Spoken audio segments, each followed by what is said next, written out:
दोस्तों इस वीडियो में हम बात करने वाले हैं डायामीटर ऑफ रेनफोर्समेंट बार के बारे में। ये वीडियो बहुत ही कॉमन और बहुत ही बेसिक है।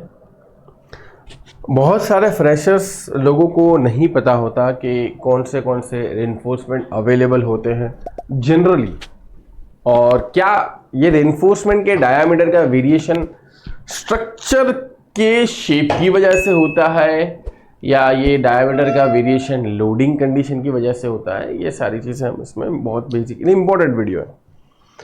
अब दोस्तों अगर हम इस तरीके से बात करने जाएं तो आपको सबसे पहले तो कॉमन डायामीटर पता होना चाहिए। 6 mm से 25 mm तक आपको जनरल और कॉमन डायमेंशन और डायामीटर देखने को मिल जाएगी। 6 mm, 8 mm, 10 mm, 12 mm, 14 mm नहीं देखने को मिला। 12, 16 जनरली, ठीक है। 14, 14 mm वाला नहीं। 20 mm, 25 mm। अब यहां पर दोस्तों 2-3 पॉइंट बहुत ज्यादा इंपॉर्टेंट लिखे हुए हैं, उसको सभी को नोट डाउन करना चाहिए।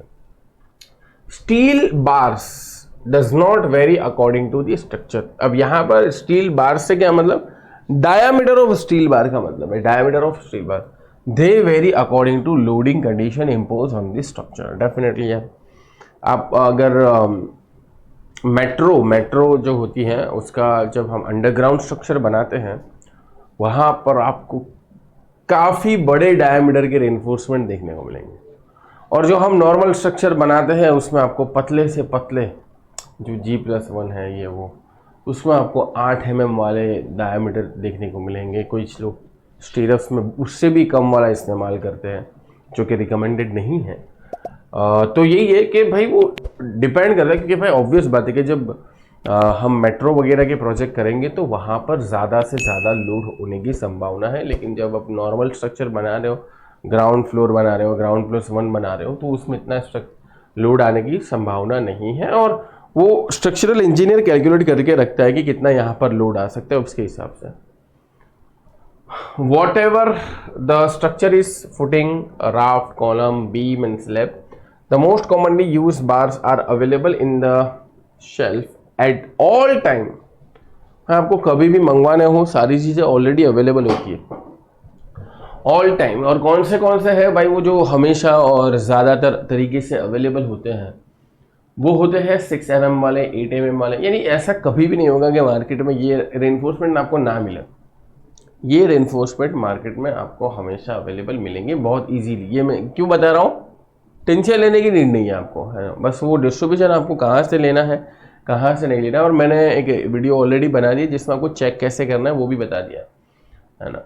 उम्मीद करते हैं दोस्तों कि आप सीख रहे होंगे हमारे फ्री वीडियोस के माध्यम से। लेकिन अगर आपको डिटेल में सीखना है, पूरा करिकुलम डिटेल में सीखना है, अलग अलग स्किल के साथ सीखना है, एप्लीकेशन पे देखना है पीडीएफ के साथ, और हमारी कम्युनिटी का हिस्सा बनना है, तो डेफिनेटली आप हमारे स्टोर का जरूर से हिस्सा बनिए। स्टोर का हिस्सा बनने का मतलब ये है आप अपनी स्किल रिक्वायरमेंट के हिसाब से अलग अलग कोर्सेज में एनरोल कर सकते हो, ज्वाइन कर सकते हो, डिटेल में सीख सकते हो और अपने आप को बहुत आगे बढ़ा सकते हो। सर्च करिए simplifiedacademy.com। आप एप्लीकेशन, एंड्रॉइड एप्लीकेशन भी डाउनलोड कर सकते हो। Download now.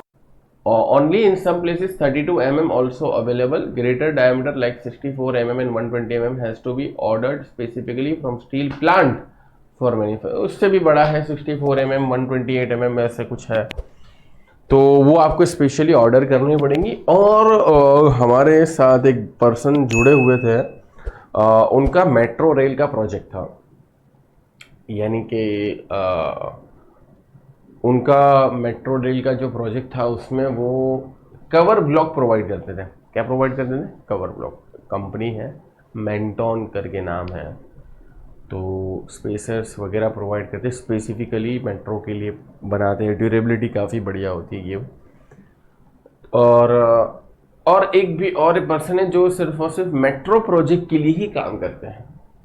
तो ऐसे जो पर्सन्स होते हैं, यानी मैं यहाँ पर मेट्रो प्रोजेक्ट इसलिए बता रहा हूँ क्योंकि ये सब कैसे हो गए प्रोजेक्ट, स्पेसिफिक टाइप ऑफ हो गए। G+1, G+2 में आपको कोई डिस्ट्रीब्यूशन का इतना टेंशन या इतना हेडेक या स्पेसिफिक चीज़ का नहीं लेने की जरूर नहीं है। सब कुछ अवेलेबल है ऑन द स्पॉट। आज जरा जाए तो कल मिल जाएंगे, आज छुट्टी है तो।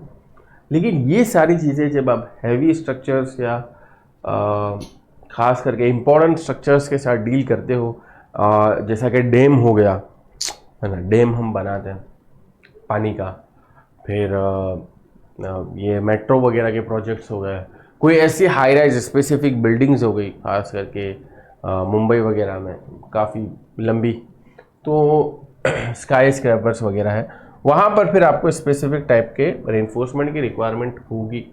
बाकी जनरल कंस्ट्रक्शन के लिए जो G+1 G+2 या नॉर्मल बिल्डिंग्स भी बना रहे हैं छोटी मोटी, उसके लिए आपको ये डायमीटर की इतनी रिक्वायरमेंट नहीं है। क्या चेक करना है भाई, आप सभी को पता होगा, कंपनी का नाम चेक करना है आपको, कौन सा डायमीटर है वो चेक करना है, उसमें ISI का मार्क है वो चेक करना है, उसकी यील्ड स्ट्रेंथ क्या है आपको पता होगा ना, लिखा होता है 500D, Fe5 है, Fe का मतलब क्या होता है आयरन, 500 का क्या मतलब होगा यील्ड स्ट्रेंथ, है ना। यील्ड स्ट्रेंथ किसे कहते हैं भाई, ये मैं आई थिंक समझा चुका हूँ, अगर किसी को नहीं पता कमेंट में बताओ, हम बता देंगे। आई थिंक मैं इसके ऊपर यील्ड स्ट्रेंथ के ऊपर पूरा बना चुका हूँ लेक्चर्स, वो सारी चीज़ें आपको चेक करना, आई थिंक गाइडलाइन और वो जो शुरुआत के लेक्चर है वहाँ पर बना चुका हूँ। तो ये सारी चीज़ें आपको प्रॉपर तरीके से चेक करनी है, अगर नॉर्मल भी आप ले रहे हो चेक करके लो, एक बार भरोसा बन जाए उसके बाद फिर कॉन्टिन्यूसली आप अपना जो भी रिक्वायरमेंट है वो फुलफिल करवा सकते हो। बाकी नॉर्मल डायमीटर आपको हमेशा अवेलेबल मिलेंगे, लेकिन स्पेसिफिक आपको कहीं पर रिक्वायरमेंट है वो आपको पहले से तैयार करवाने होंगे, ठीक है। एग्जीक्यूशन भी दोस्तों आपके काम में है, आपके हाथ में है, फिर उसके हिसाब से ऑब्वियस बात है उसका बिलिंग होगा। मिलते दोस्तों नेक्स्ट लेक्चर में, गुड बाय, टेक केयर।